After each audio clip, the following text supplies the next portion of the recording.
Okay, magandang araw po. Ako po si Jason Up. Ito po yung training box na binibenta namin. Bali, i-demo ko po kung paano po siya gamitin. Ganito po. Una, meron po siyang clip. Yung clip na to, kailangan dininan mo. Kasi lock po siya. Tapos slide up. Ganun din sa kabila. Dinan ng konti.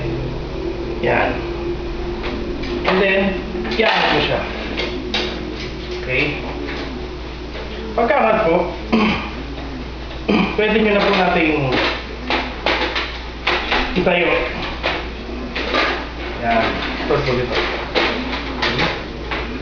And then, may clip siya para safety yung ibon na hindi makakalabas.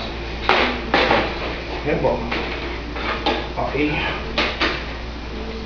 Simple-simple po, di ba? Ilalak mo. Yan.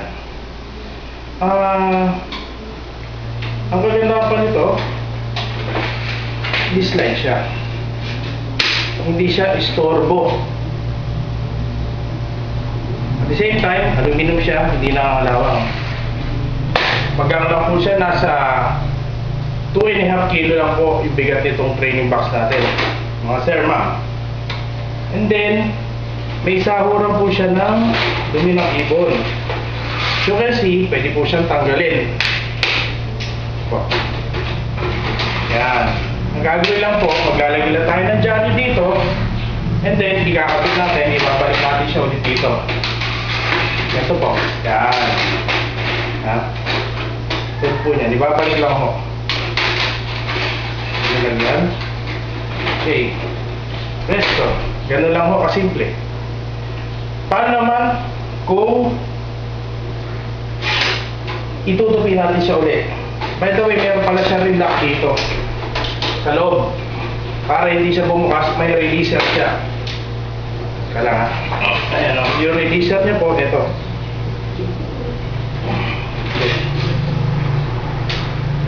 Yan. Yung releaser niya ng ibon. Then, bubukas. Yung po, releaser. Ibon. Okay, babalik yun lang. And then, yan.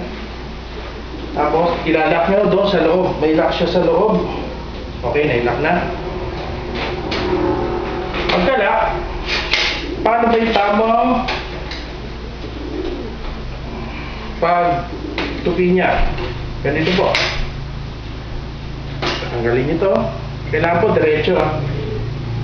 Okay. Then, yan.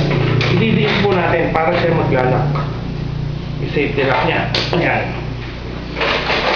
Kabila po, ganun rin. Okay. Ganun po kasimple itong training box na to. Sana po nagustuhan nyo yung demo ko. Salamat po.